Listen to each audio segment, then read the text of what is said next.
Welcome to Health Oddity, the show that strips away the jargon and hype surrounding all things health and fitness to help you live a long, strong and energetic life. Lining up at the bar this week, here's Peter Lant, Paul Bassett and James St. Pierre.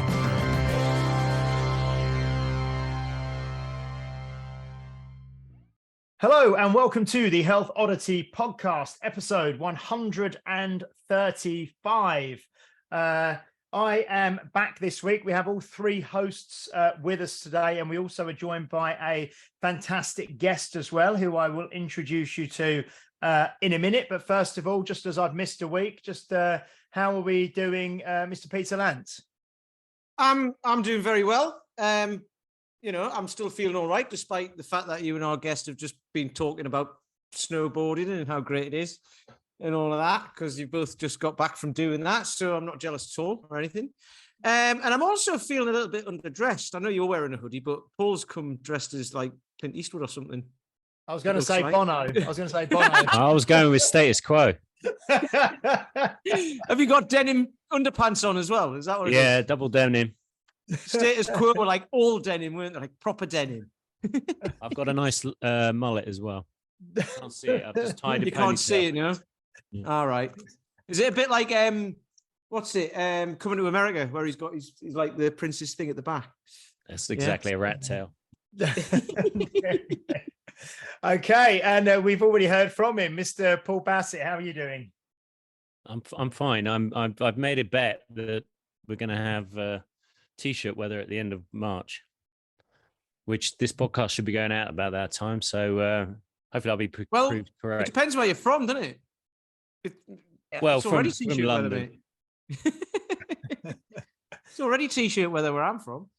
Yeah, it's not bad actually. It's very, very mild today here in Essex, and we have Pete in Bath, we have Paul in London, and we have our guest as well, I believe, in London as well. Yeah. Okay. So we are joined today by Suzanne Keatley. How are you doing, Suzanne? Very well, thank you. Thanks for having me. Good. No, it's excellent to have you with us. So just very quickly before I pass over to Suzanne, I've been put in touch with Suzanne via former guest, friend of the show, and one of my coaches and mentors, Chet Majaria. So he is a mutual kind of friend and acquaintance of both of us, and I've been connected with Suzanne for a while on social media, but we've not actually met in person or had a kind of an in-depth conversation. So that's going to be really good today. Suzanne is based in London, like I said, and she is the owner of Fitology Hub, which is we'll get into more detail as we kind of talk, but it's a female-only fitness hub, strength and conditioning classes, so semi-private training and personal training in London, and also the host of the Reclaiming Yourself podcast. So Suzanne, how are you doing? You okay? Yeah, very good. Thank you. That was a very nice introduction. Okay, we've been doing this a little while now, so we can kind of we're learning as we go. We get a little bit better each week. That's an impressive amount of episodes, James. Well, we're motoring towards. We're hoping we're going to make. Well, when will we hit 150? In about 4 months' time, probably. We'll hit 150, which will be a good another little landmark. So 3 years. That will be about 3 years, 150 episodes. Yeah. So yeah, that'll be very, very good. So Suzanne, do you want to tell us a little bit about kind of yourself? Obviously, I've kind of given the broad brushstroke there of what you do, but what I always find really interesting, and I know from speaking to our listeners, it's kind of the background story. Because I'm a bit of a comic book geek, I call it the origin story, kind of where you've come from, how you got into this type of work, why you do what you do, how you do what you do, a bit about the business and all that kind of thing. And then we can maybe just kind of delve into some bits in more detail and ask questions as we go, if that's okay. Yeah, sure. Cool. I should have my script ready, but I don't. I'm good doing this off the off the cuff is the best way. Yeah, so I guess with the accent, for some people, I guess it's obvious I'm from Ireland, but Southern Ireland, south of Dublin. And I grew up on a farm, big family, kind of typical story. I was the middle child, so I was the last one. So very into sport as a kid, loved my kind of games, and there was a lot of it around as well. My school was really good, and our local camogie club, which is a little bit hurling, little kind of cross between lacrosse and hockey. So I grew up playing that, and then actually I left Ireland to come to Brighton University to study to be a PE teacher. And did that for 4 years, lived in Eastbourne because that's where the campus was for the course, and then came to London because there's no Irish people in Eastbourne, and I, to be honest, felt a bit lost, and like on reflection 20 odd years later, quite a traumatic thing, I think, to get on a plane as a 19, 20-year-old to come over and get stuck into university. And I think there was at the time one other Irish person, which was a big deal at the time. I mean, less so now. And then I then finished uni, came to London to work, and then was able to play that sport, camogie, over here as well. So had a really good community, had lots of fun, started teaching. So was that, just quickly, was that a camogie team based in London, was it? Yeah, there's quite a few, in fact. There's a few. There's North London, there's Croydon, I was Croydon, and then there's one in Birmingham. So we had a proper league over here, and then sometimes flew over and back to Ireland to play as well, which was really cool. Or if you won the league here, you flew over there to get trashed by an Irish team. And were your teammates is it mainly kind of people from Ireland playing the game in London? It's kind of a way of everyone congregating and stuff. Exactly that. Or people that have grown up over here, but with a really strong, like both parents are Irish, and there's a lot of Irish connections. It was good. It was good times. Okay. Times. I think we even went out to Dubai one time there was a whole like festival for a week to play the sport over there. So we got like the amount of opportunities and events and people we met. It was really incredible. Very I can imagine that a bunch of Irish people in Dubai just go like, oh my God, there's the sunshine, look. Yeah, there's a lot of factor 50, Peter.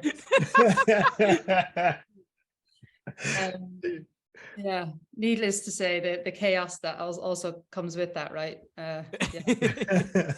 It's good fun. And then I had to kind of get a bit more sensible because I couldn't spend every weekend drinking and just playing sport. So and also just the game itself is it's not supposed to be a contact sport, but it's a contact sport. So I had to kind of remove myself from that, which ended up being like I had to get out into the world and learn about other people, basically. But also I was teaching in a mixed school at that time in like Eltham in southeast London, and then moved to Hackney to teach. And I was in Hackney teaching in a girls' school, which is relevant to the business now. But teaching in a girls' school for about 7 or 8 years, head of PE, kind of going down the assistant head route, deputy head route. So and I guess the relevance of that now is that it was all back then, it was all about getting girls to just find the sport or the physical activity that they enjoy, and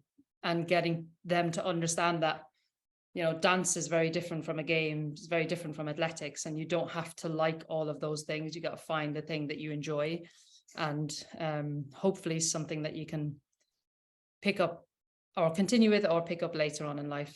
So it was all about participation then, I think. And then I left teaching and thought, what am I going to do? And then I knew I could train people. So I knew that was a skill I had. So I started that. I took 3 months off teaching and working, did a little bit of traveling, and then, got into a park and just started with a person who's a good friend of mine now, Olivia. And we started in 5 o'clock in the morning in the freezing cold, as I guess everybody here will probably relate to at some point. And just built up from there, and then managed to get a few clients, opened a space. In that time I found strength training. In fact, I found CrossFit. I started doing CrossFit, and so was able to kind of find my love for that at the same time as yeah, I guess coaching and teaching other people in the kind of strength elements and the gymnastics elements of that. What was the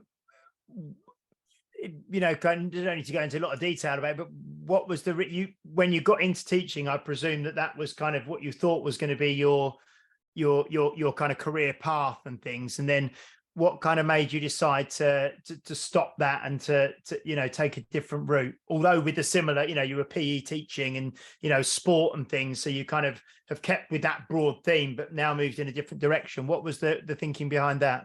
Well, I think if anybody has a friend who's a teacher of any sort, they'll know. My girlfriend's a teacher. Okay. So, Peter, you'll know the amount of hours and the amount of commitment and the expectations, the accountability, the you know, in the period that I was working, I went from working in a school where we were just all digging in to like help young people. It was, you know, to empower young people, and then it just grew into just a very political environment. And yeah, just for me, I was like, I can't measure that half an hour conversation that I've had with a child who needed my support on that morning.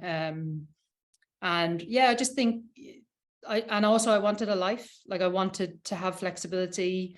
I'd met my partner, and it was a bit like, well, I can't live with somebody who works every evening, every weekend. And yeah, so I think it was about opening up my world a little bit, I suppose, to see what else was out there. I've got a question, actually. Well, number one, I learned, so I've been with Sean like 7 years this year, I think, and I learned very quickly that you don't go, but you get 6 weeks off, and that doesn't help. 6 weeks off in the summer, that's fine. Doesn't matter if you're working weekends and that. What are you talking about? It doesn't help. So I've changed my view on that massively.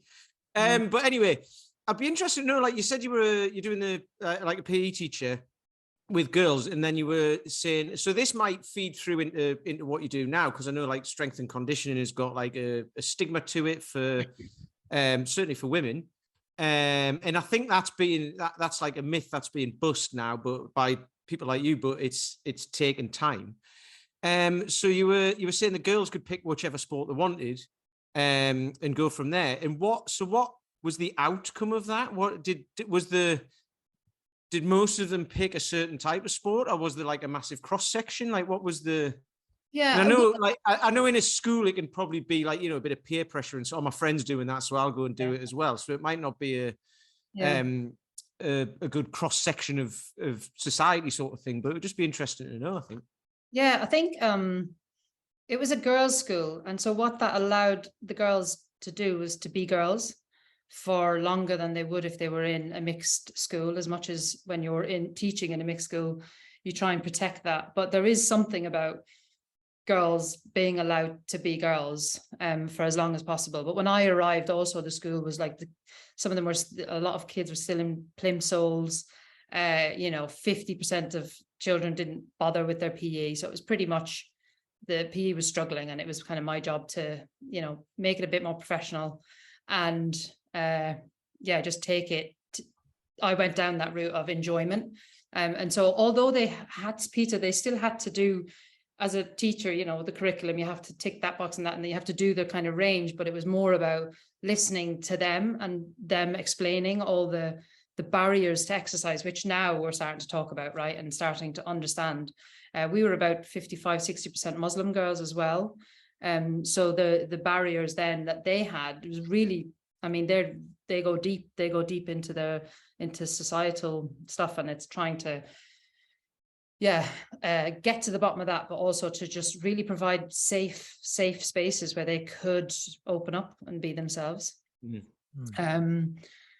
And so, like if we were doing dance, which I had to do an element of that, there's some of the children that would absolutely love it, like trampolining or like a game. But then, you know, some of them would end up being photographers and being a leader in a different kind of setting. So not making them do anything, but finding the thing that allowed them to access that activity, basically. And when you then when you kind of decided to leave, and then you moved into kind of, I think you said you started doing sort of training with people in a park or something.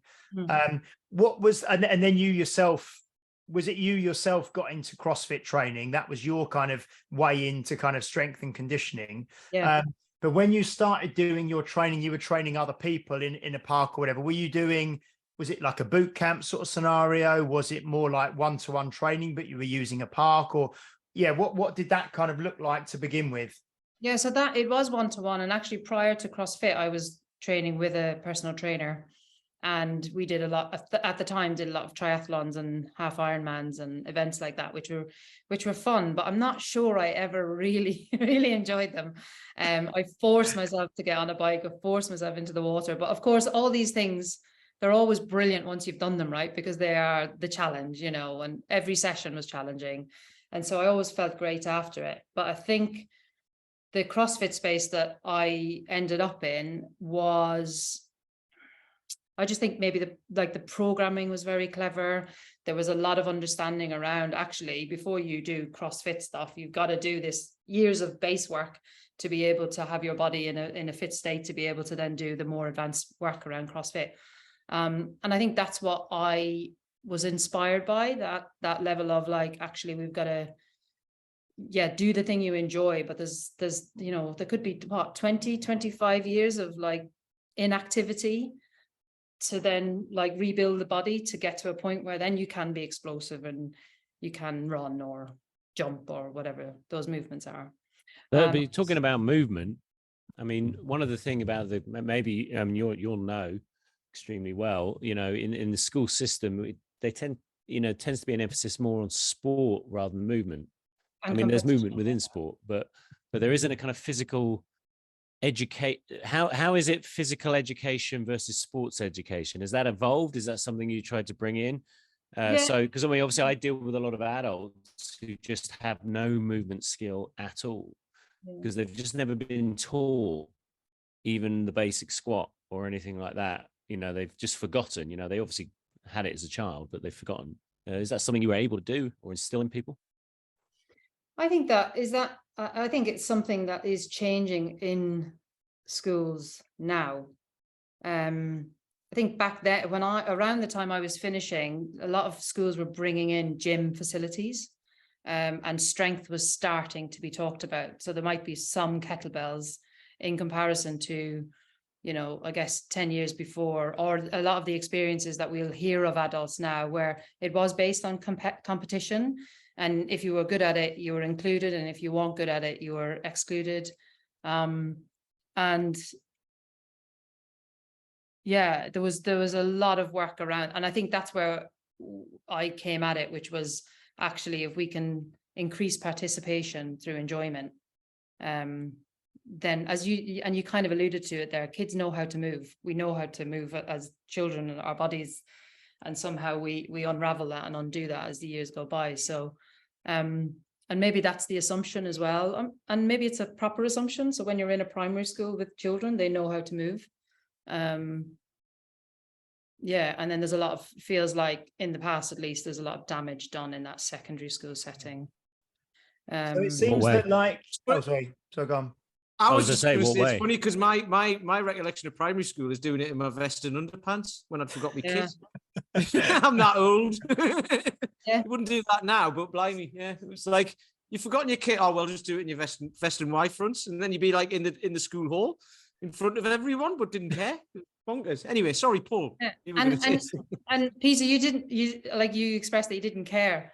Can you imagine, like, if you did care and that was happening, and that kind of stuff was happening, wasn't it? A lot. Yes. Yeah. There'd be people who, there'd be kids who are like, yeah, it's not for me, but they make you do it anyway. Yeah. Things have changed, fortunately. It's a little bit like when we were talking to Brett Jones the other week, when people have, and I know we're going to move into this because I think it was quite, you know, the whole idea of sort of participation and enjoyment is kind of the route you have to go down when dealing with adults, isn't it? Because most adults don't want to get involved in a competitive sport or competitive element. They want to improve their health and improve their confidence and improve lots of things like that. But Brett was saying when we had him on that a lot of people have this negative association or connotation to fitness or sport, and I know I deal with mainly people over 50 that the people get put off of physical activity for life because of bad experiences in PE at school. You know, like you're saying, if you're made to run around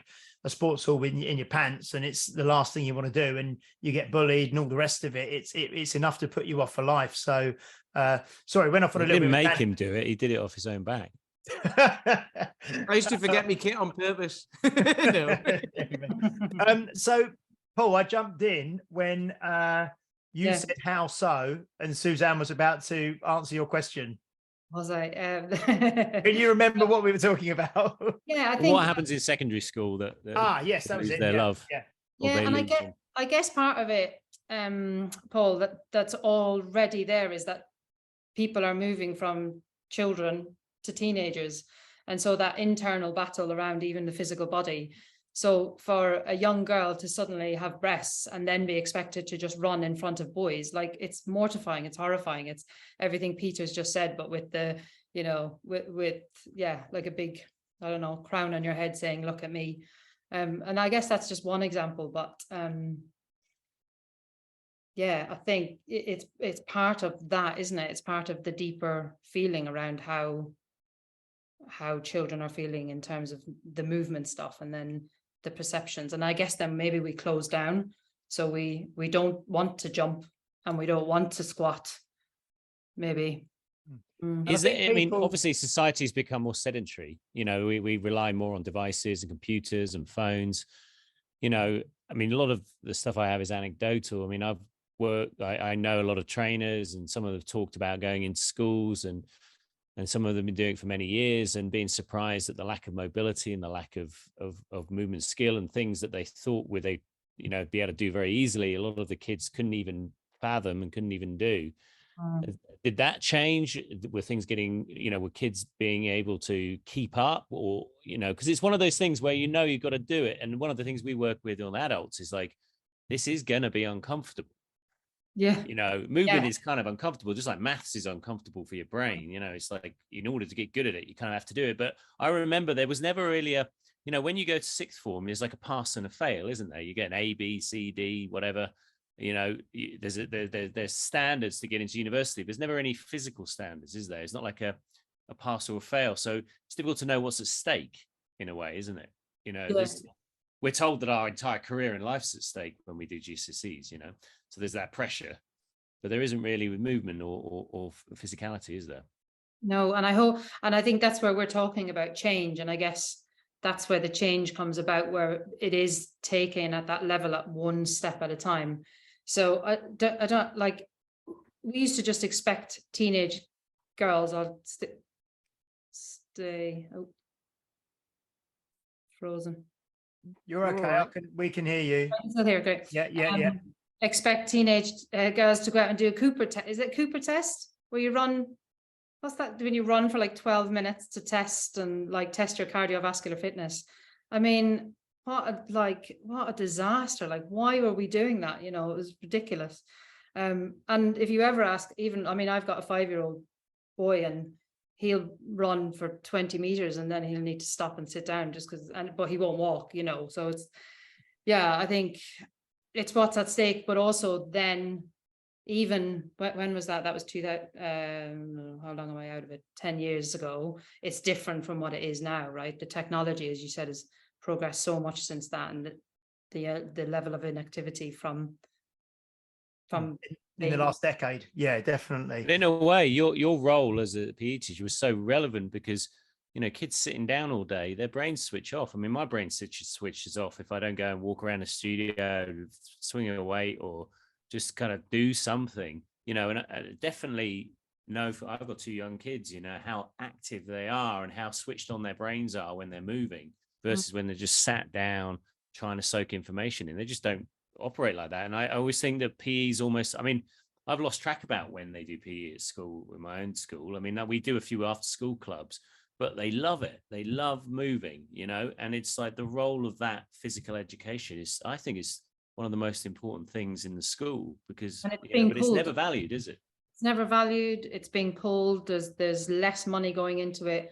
When I know when I left, they'd stopped the second years from going swimming, but for every week we brought the first years and the second years swimming week on week. And I think it's that value. The maths, English and science when you're in school are the most important subjects, and the arts and PE and sport is put down. I know that if you weren't running around playing a rugby match or doing something, some of the boys wouldn't know what to do with themselves and end up getting into fights and stuff like that. And it just takes, and there's no team bonding, there's no kind of shared experience. It's just all. I just think I don't know how I don't think it's really valued in wider culture until we suddenly get CEOs or managing directors or heads of department whose bodies are failing, and then we all now clear up the consequences of that 20, 30 years later, There's a book called The Well-Balanced Child. I don't know if you've read it. It's really good. And it was recommended to me by Tim Anderson, Original Strength. And it's where he got one of his, that's where Original Strength started from that, and the brain that changes itself. I think he said the book was as well. But that is about, it's got an example in it of a lady who goes into a school in the States. I think it's in the States. And basically the kids can't hold their heads up properly. When kids lie their head on the desk and they're writing.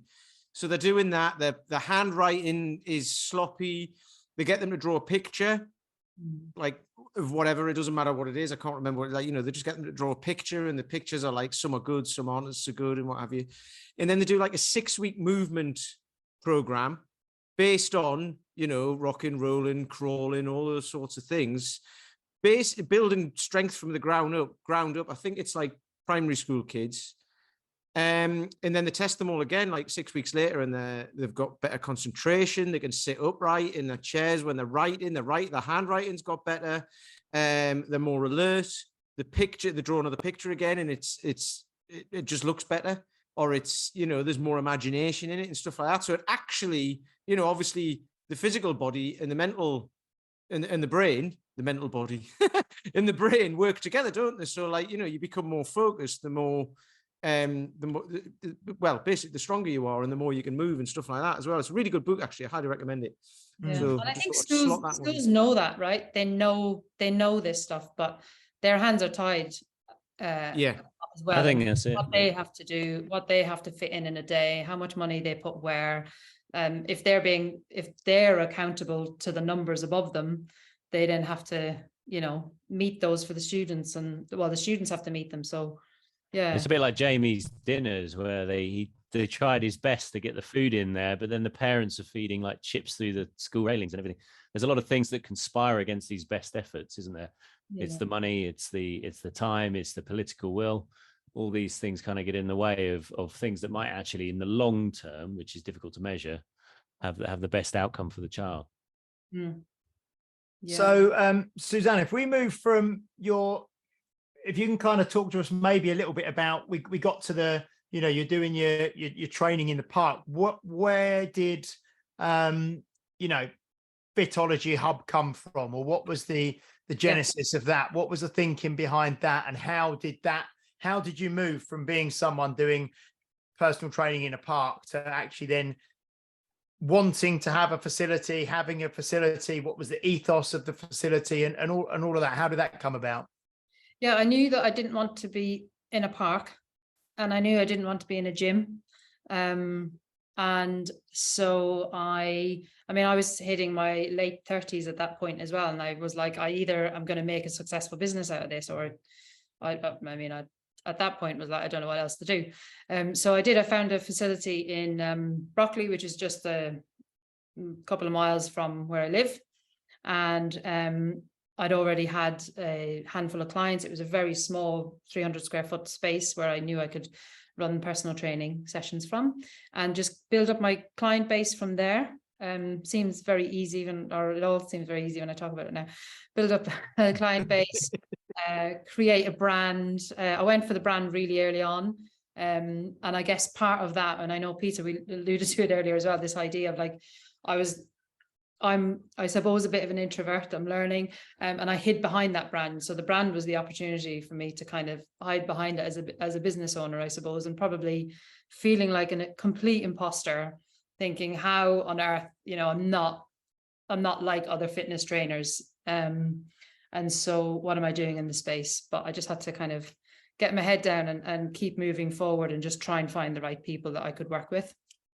And we weren't women only straight away, but it meant as I, a year or two into it, I was like, I'm not enjoying working with men. It's really a different experience to work with women. And so I just went down the women's route, and from there just kept digging away at what that actually meant and means, and how to then kind of build the business maybe without even knowing it from a kind of values perspective, rather than that kind of fitness. I'm doing this specific type of fitness and everybody needs to do it this particular way. And I was finding, as I said, finding strength training at that time, and very quickly realized I just wanted more women to experience strength training. And so got a bigger space, over 2 floors in the same kind of business unit. And in that time I'd got married, so I was like, I need to go away for 4 weeks. How am I going to run how's the business going to run without me? And so I got some excellent coaches on board, so they kind of carried on the sessions, and that's been a bit of a like a tool almost to build the business, is me stepping away from it, because I had my son and I was like, how am I going to run the business and have a brand new baby? And Chet, who you mentioned at the beginning, has been a very strong, solid mentor of mine since, well, how many years? 6-7 years now. And he was very much part of helping me manage that and do that and create that. And so, yeah. So the name, has it always been Fitology Hub since the start? That's always, so that was the brand that you came up with right at the start, and it's always, how did you come up with that? What was the thinking behind that? How did that come about? I just sat down for a whole day and went, what is nobody else using? Like the fit, like the ology part. The ology part was very kind of linked to the science and the education the education side of things that I just come from. And so that made sense. The hub bit was about trying to create a community of like-minded people, and I kind of guess it came together, and also was able to find, what is it when you want to buy the website name, and to get the domain and all that sort of thing. And it was linked to that as well. How could I get the domain? And I was able to get that, and it's stuck, and the brand, like, it's exactly as it was when we created it that back then. What was the challenge with training guys? Because I mean, I have majority of my clients are women. Sorry. What was it that turned you to focus on women as the main kind of core of your business? It's gonna sound really silly, Paul, but it's stuff like, when, I don't know if you noticed this, but when women put down equipment, they place down equipment, or they'll put it back where they got it. Whereas I had men at the time who'd be like, well, they'll throw the piece of equipment down, then there'll be a hole in the floor. At the time, and there wasn't very many, so it was still probably 80-20. And so it was more of a decision about it was more of that. I don't like, at that time, it was about how do I niche? Because I think at the beginning I was like, I need to train everybody. But as I grew the business, it was about how we make niche, basically. And so that was part of that decision. But also for me, it just did feel different. It felt, I enjoy coaching, form, technique, plucking things apart, like taking things apart, rebuilding it, and figuring movement out with my clients. And I found that easier to do at the time with women than I did with men.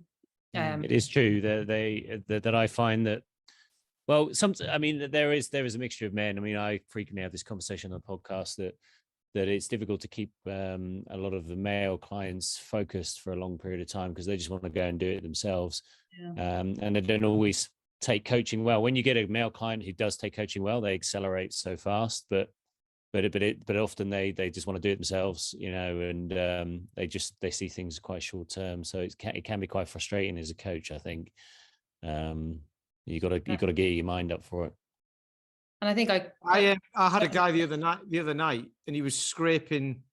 He was on a concrete floor, and it was a parallel. He was doing some like renegade rows, and he was moving this is one thing, right, that gets right on my nerves. When you do renegade rows on a parallel, right, they'll pull the kettlebell and then move the kettlebell. to the other side. It's like, move the parallel. It weighs like 1/10 of the kettlebell, but he was scraping the kettlebell underneath it. And I was like, can you stop doing that? You're pulling all the coating off and everything. Anyway, and what I'm interested in is what you said, I think it was before we started recording, about how you work with the women who you train. And it's obviously training, like strength training and like physical training, but you said you work with them on the emotional side as well. So it's like the whole package, which I think will, like, you know, it'll be one of the things that sets you apart from a lot of trainers who just think, like, you know, oh, get yourself fit and strong and it'll sort your life out. And it's like, well, that's like one element, isn't it? It's a great thing to do, but it doesn't, you know, it's not a panacea for everything. So, yeah, I'm just really interested in how you work with people to like with the whole kind of, what would you call it, the holistic approach.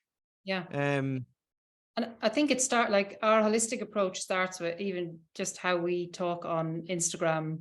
Like on my Instagram, it's rare you'll see people actually lifting really heavy weight. We're dealing with general public, like you said, and there is a small percent of the population who will take it and run with it and be exceptional and compete and head down that kind of route. Whereas the people that we're working with, like, they're coming in for a 45-minute consultation. They might not have entered or stepped foot in a gym in 20 years, or just never at all, or have and absolutely hated it because they found the environment just horrendous. They might have tried maybe a few different things in their life, but never stuck to anything and never really enjoyed any form of exercise. And so the conversation with them is about, like, this is how we've created the space. You've got your own pod, you've got your own space. There's nobody in front of you. There's nobody behind you. It's you and the trainer and the other people in the room. They're part of the session, but it's not, when we talk about community, we're talking about like a community again of introverts. I think I've built a business around introverted people where we've almost protecting their space and protecting what they're hearing. We do a lot of work around, if I'm having a conversation here, how does it impact the person at the end of the room? And the language we use. If every gym was like that, that would be great. Yeah, we have got a bit of work to do. We've got, like even just using words like, I mean, we've dug into the language and we've literally said, right, we're not going to use this word. We're not going to use this word.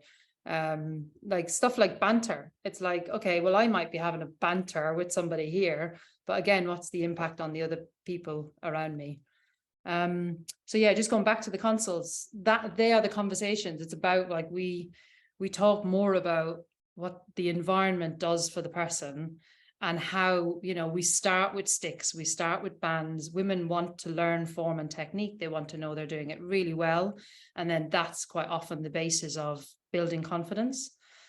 So we talk about how we do that. We talk about how everything in a session is scaled. So you might come in, like, we all go through our monthly cycles as women. So you come in on 1 week and you'll be like crawling through the door, and we use scaling option of 1 to 10. And we say, you come in, you might be feeling 3 out of 10 on that day, but you'll be accepted on that day, and you will be allowed to just, you know, verbalize that and then have the session meet your needs. There'll be other days where you'll be bouncing off the walls and feeling like you want to be challenged. But in all of that challenge, it's more about dipping into that kind of intrinsic motivation, finding, like, getting them to find what makes them want to move rather than be the person to tell them to do the thing. Yeah, and that, like, psychology about coming out of comfort zones, which I think men naturally do, right? We have, like, they like getting out of their comfort zone and being uncomfortable and just going hell for leather, whereas women don't like doing that unless they are in control of that. And so we will do that, but in snippets. Right, now you're going to go, but you choose. I love that, because it's I do that. I mean, I train mainly blokes, and you're right, yeah, bloke. I think that's bravado that blokes like getting out of the comfort zone. I think they like to say that they do, but they don't. That's my experience of it. Yeah, anyway, I've got some that you have to kind of coax out of their comfort zone. Yeah, but what I do like is I always ask them when they turn up in the morning, how are you feeling? How's it going? You know, oh, I haven't slept very well. And we're in a group, but like one might not have slept very well. It's like, right, you're going to like have a go, see how it goes. Oh, that's a bit heavy today, right? Let's just dial it back. And I love that. Like you say, the people come in, and it's not just necessarily with the cycle, is it? It's with, like, you know, if the kids have had exams or something like that, or whatever, like some sort of stress, or you're busy at work or whatever. But what I love about that approach is it's like, come anyway. It doesn't matter what you feel like, unless you're like, you know, you're really in bed or something like that. Come anyway, because you'll be able to do something, even if you just do some stretching in the corner. You've got out of the house, you've got away from the family and kids, and this is your time. And I absolutely love that. And then on days that you are feeling like, you know, like the Duracell bunny, it's like, right, let's have a go at something and see what you're capable of. Yeah. That's fantastic. Yeah, That is and fantastic. Peter, usually when they come in feeling terrible, the movement just naturally picks itself up, doesn't it? And people improve, you know, they start to feel the feels or whatever. But yeah, we've built, so again, going back to like building this space for women, like what you've described there, is that kind of having that structure and sustainability element. So we want you to sustain this thing in the long term. And if you're feeling like you're going to be hammered, then it's just not sustainable over time, because, you know, life happens. You'll be on, and we know this, right? They'll be on a nice run, and then something will happen where they'll plummet again. And it's like, how do I just get myself through the door? When that happens, most of our members are women in their 40s, 50s and beyond. So then you're dealing with, the kind of family life, working stress. We know everybody is like beyond stress these days. So it's how do we take down the stress levels, and then menopause. We're dealing a lot with that as well. So it's really important that what you just like described back is the kind of the guts of it, really. Yeah. And so what do you do in terms of the actual kind of mechanics of the studio that you have now? Are you still in your, I dropped out my, for some reason I dropped out and I come back in. Hopefully we haven't said this already, but you moved into your studio, which is now, is it still over 2 floors that you've got now? Yep. So 2 floors. Yeah. And the mechanics of doing it, do you do sort of like this semi-private training 4-to-1 just runs throughout the day, or is it certain times and then you have times that you do 1-to-1 training, or do you have a separate studio for 1-to-1 and for the semi-private? How does that kind of work? Yeah, it's kind of a nice balance now. We run, I mean, that's what COVID, I think, has given us, which I think it's given a lot of people, is that people are able to get their training in their day now, in their work day, lunchtimes, or even that kind of 9:30, 10:30 slots. So we're as busy at 9:30 and 11:30 as we are at 6 in the morning or 7 at night, which is great. But yeah, we've actually added another space now. So most times we have 4-to-1 running upstairs, 4-to-1 running downstairs, and then we could have a 1-to-1 happening in the other studio, which is just a couple of doors up from where we are. But in terms of its set out, it's the same. So we have those fold away racks. That goes up against the wall. Everybody's got their plates, their bands, all of the equipment they need in their little pod. And yeah, in terms of members, we have 220 members, and they will come and train different times of the day, but it's the same time every week, so that they can kind of prioritize that in their mind. Monday night is my training night, and I have to prioritize that as have to get there, basically. What happens if they can't make it? Because a lot of my clients are so busy that they need a lot of flexibility. Do they just end up missing a class, or do they have makeup? Do they have classes where they can catch up? Or so we go into this saying, we know you're busy, but if we are going to sustain this thing, we have to try and get you to be here as a priority. And what we do have, Paul, is we've got a list of it's about maybe 7-8% of members where they're on our special list, where they need that extra bit of flexibility. So if they work shifts, for example, and they can't do that same time, I've got the fabulous Amy, who's our business PA, and they can go via her to make those changes. And also we've got an app, so they can make the changes themselves on a weekly basis. But the more they change around, the more it impacts other people. And so we're really trying to create something where they will prioritize getting there, and the majority do. Yeah, it's important, isn't it, to have, for everyone, like you say, for the business and for the individual to kind of have a training is one of those big rocks in the diary that's kind of in there, and they build stuff around. Although things do happen, people get ill or things happen outside. I think if you can make 90% of the sessions that you say you're going to make, and there's just the 10% where there's a little bit of change required or flexibility, then that's a good place to be. Yeah. Sure. That's great. So do you still do, I know your introduction into kind of strength and conditioning was through kind of CrossFit. Is that something that you still, with your own training now, is that something that you still do yourself, or have you moved into a slightly different sort of modality of training now yourself? Yeah, so I've kind of moved. I think I have experienced this whole hormonal, I had IVF with Zayden. So I think my body has shifted into this kind of hormonal state. So throughout the month and whatever. And I just found that CrossFit, it was just too aggressive for me. I just couldn't recover in the way that I needed to. I couldn't get up and work properly the next day or be a good mom and all that kind of stuff. So so I had to dial it back. I had to do nothing for a while, which was difficult. I also suffer from back pain because I got a bit of scoliosis, and hence the whole imposter syndrome early in the career. Is how the hell am I going to run a fitness business if I can't actually, move or be strong or whatever. So I now do a little bit of powerlifting.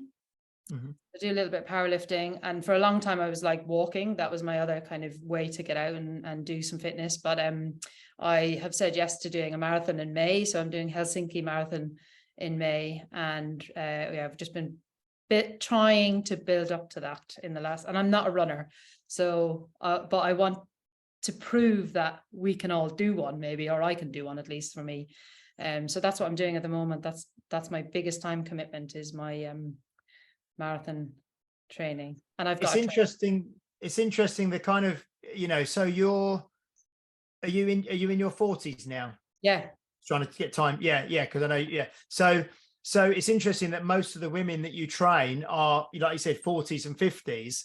Yeah. And most people, and this is not CrossFit bashing at all, because I think it's got it's a great brand and it does some great things, and it's got a place for a certain tribe and a certain niche of people. But like you say, the kind of people that you train, they're more like you, aren't you? It's like Pete concentrates on training kind of men over 40 mainly, and that's who he is, so it enables you to have more empathy and to know what they're going through, doesn't it? So I think that having that slightly more, and Brett again talked about this, the kind of intuitive approach to training. Like you say, someone might walk into your gym, into the hub one day, and they're a 3 out of 10. Another day they might walk in and be an 8 out of 10. And then the workout or the session can be scaled based upon how they feel. Whereas sometimes if you're in, and I know CrossFit does scale as well, but sometimes if you're in that kind of hyper competitive atmosphere, you walk in, you may feel like a 3 out of 10, but everyone around you is kind of pushing 100%, trying to do a massive workout, and you get swept along with it. And that's where kind of injuries happen, and you don't recover properly and all the rest of it. So that's really good. Yeah, our sessions, just talking about that kind of relatability to the client base, all of our sessions start with breath work and pelvic floor work. So people come in, you're lying down, the lights are off, we want to take the stress down, and then start from there.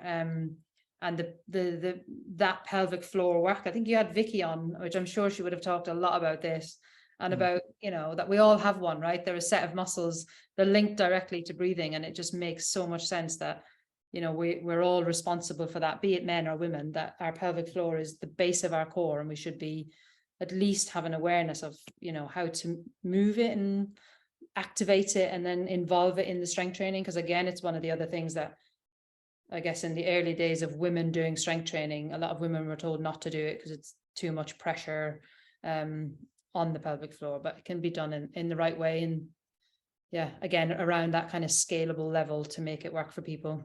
And if we can touch on the Reclaiming Yourself podcast, if that's okay, because you have a podcast as well. What is if you can kind of explain what like you said, the thinking behind Fitology Hub and how that came to be. What was the thinking behind the Reclaiming Yourself podcast, and how that came to be? So I I don't know about you, but you know, when you work with your clients and you're like, God, you're amazing. You're an incredible human being and you've overcome this and this, and now you're at this point. And when people come in for the consultations, I'm not sure they think or they feel, but we only kind of know about ourselves and our own experiences. Of course, we've talked to kind of other people like friends and family and so on. But anyway, I wanted to share those people's stories. What has happened is Reclaiming itself has become part of the ecosystem of Fitology Hub. You know, a lot of people will be like, oh, there's Instagram, like that messaging. Oh, I'm listening to Reclaiming Yourself. Oh, she's a bit like me. I can actually step in and have a conversation with these people, and then go from there. So it's part of that. Just, I guess, showing or trying to show people that you're not on your own, that, you know, a lot of people, in fact, a larger percentage of society have had a shit time with fitness and sport and gyms and physical activity. And we can change that, and we can provide a space that is very different. So that's a great. Yeah, sorry, go on, Pete. I was just going to say it's a great concept, that, because James talks about this. Me, not so much, because my guys don't. I don't think they actually listen to this podcast, but James's guys do. It's a prerequisite for people to be a member. They have to. I ask questions every week. James gets a lot of feedback, and a lot of you've said from the feedback, you know, we've had a lot of like big names on. We've had Dan John and Dave Whitley and Brett Jones and all that sort of stuff. Just name dropping now. Johnny Depp. What episode was that one, James? No, but you know what I mean. But James was saying, like, a lot of the feedback he gets is like when we have what you'd call normal people on, like you know, someone who's just had the journey of I was out of shape, I was obese, I was in my job, and I thought I need to change my lifestyle, and that's it. That's all that I say. That's all they did. I mean, that's, you know, that's a massive deal. And that gets them, that those are the ones that seem to get like great feedback from, like, well, that's because that's me. That is who I'm listening to. So I think that's a great concept for a podcast, of just interview everyday people about their experience, especially introverts and all of that. But that must be a nightmare trying to get there. Because, do you want to come on? It's like, well, not really. But you know, it's I think because it's pitched as a chat, it's like this, isn't it? Like an hour flies because you just have let it flow. And I think for people, I think some people are scared, because I've had like people on who've had pretty horrible experiences, and then they're like, but I haven't had a horrible experience, so I can't come on the podcast. I'm like, no, it's not about that. Just get on here and just have a chat with me, and creating that environment. I think that's what Fitology Hub does. It creates that environment where you can come in and go, Jesus, I've had a terrible day or week, and here's a hug, and right, let's get on with it, you know. And just safe space. So how long have you been doing the podcast for? How many episodes have you done so far? Is it a fairly recent thing, or?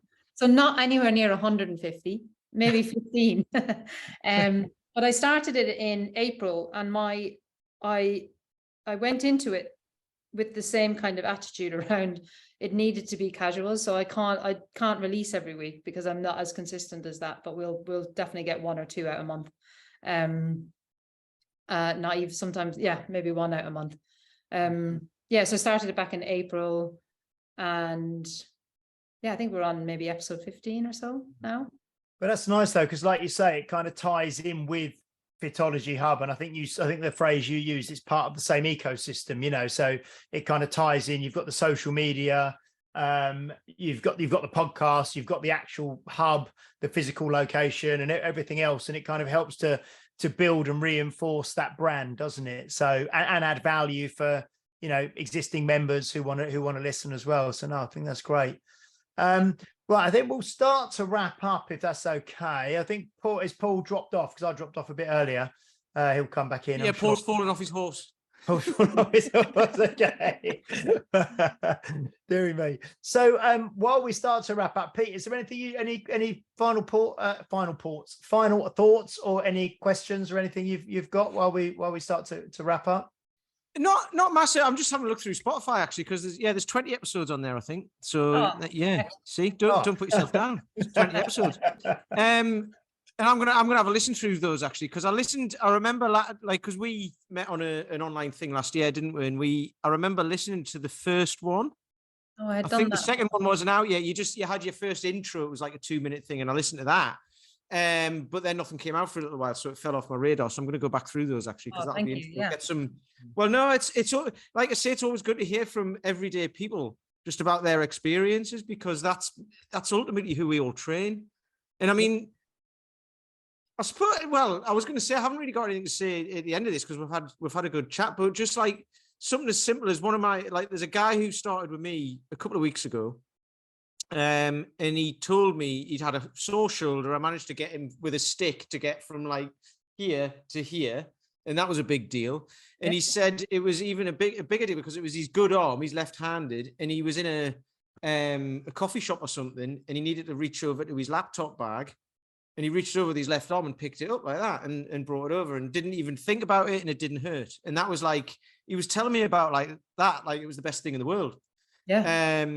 Right, Paul's coming back in. He was telling me like that was the best thing in the world. And I was like, and you're saying about people lifting heavy weights and stuff like that. It's like, I mean, you can get to that, but ultimately it's just gaining that confidence in your body, isn't it? So, yeah. And I don't know about you, but the majority of people that come for consultations there's a barrier, there's an injury, there's a reason they've taken the step finally to get there. And so it's, on picking those first really, and going from there.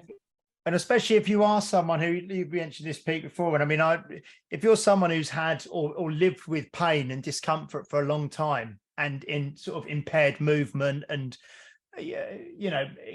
even psychological lack of confidence, stuff like that, and just to get out of that's truly sort of transformative, isn't it, and life-changing. Like you say, if there was a period where my back was so bad that I couldn't brush my teeth over a sink without having my other hand on the sink to just to support that little lean forwards. And when you can do that for the first time without needing that, or like you said, reach over and take your laptop and it doesn't hurt your shoulder, there's that kind of moment where you think, bloody, that realization of, wow, I just did that and it didn't hurt. Things are getting better, and there's kind of like, there is a more bright future for me. So whatever that looks like for people, and I think working with real everyday people like all four of us do, sometimes it's those really small, getting in and out of the car more easily or more comfortably is life-changing, so and that's resilience, isn't it? We talk about resilience and confidence and all that kind of stuff, but what does it mean in real life? And it's that this stuff is gonna come, like it's happening, and every few years we go downhill potentially mentally and physically, and how do we get ourselves kind of ready for that and not beat ourselves up when it happens, and then rebuild. And so it's that's fantastic. Paul, we lost you for a second, but you're back with us. We're just wrapping up. Is there any final thoughts or anything you'd like to say? It's just it's great to hear you're in London. Same here. And I don't. It's surprising how few people I'm in Wandsworth. So you're in East London, are you? Yeah, southeast. Yeah. So it's it's great, fantastic. I'll have to come and see your studio. Sounds exciting. Sounds like a great setup as well. Vice versa. And Suzanne, if people have heard about you for the first time on this podcast and want to find out more about you or Fitology Hub, or have a listen to the Reclaiming Yourself podcast, what's kind of the best way for people to do that? What's your kind of preferred medium that you use? So I guess Instagram is the place where we target all of our main work, and then that gets filtered out into elsewhere. But Instagram will take you to the website, or vice versa is probably the best place in terms of Fitology Hub and the business and the podcast and so on. It's all on there. And then my own personal Instagram account is Suzanne Keatley 22. So I'm on Instagram. Try and do a little bit on there just to keep up with everybody else. I've just given you a follow. Fitology Instagram. Yeah. Fitology Hub is actually just Fitology Hub, all one word. That's right. Fitology Hub. Yeah. And the same with the website, fitologyhub.com. Easy, isn't it? Easy. Keep it simple. Easy. Good. Excellent. Well, thank you so much for coming on. It's been really lovely to talk to you. I'm actually having a catch up. I'm meeting with Chet tomorrow afternoon. Lovely. So yeah, that'll be really nice. I'll have a chat with him, and I'll say that we had you on today, which is great. No, thank you so much. It's been lovely. Lovely getting to know you, and yeah, you're not far away. Like, I'm only in Essex, so I've got to pop into London and see Paul's new studio as well. So I'll have to try and do a bit of a tour one day and come up to London and try and meet a few people. Yeah, Like on the buses. On the buses, yeah, on the buses, yeah. That's an old reference, steering me. Keep things up to date. Okay, so thank you very much, everybody, for listening. Yeah, thank you, Suzanne. That's been episode 135 of the Health Oddity podcast. We will be back next week. Please do like, share, subscribe. If you're listening on a platform that allows you to leave a review, please do so. If you'd like to join the Facebook group, just go into Facebook on groups and type in Health Oddity, and one of us will let you in. We will be back next week. I'm not sure if we have a guest lined up yet. We have potentially. We will be back, though, the three of us, hopefully, and we will see you then. Goodbye. You've been listening to Health Odyssey with Peter Lant, Paul Bassett, and James St. Pierre. To get your regular fix of hype-free health, you can subscribe and leave a review wherever you get your favorite podcasts. You can find out more on today's and other topics at healthodyssey.com, or find us on Facebook or Instagram by searching for Health Oddity.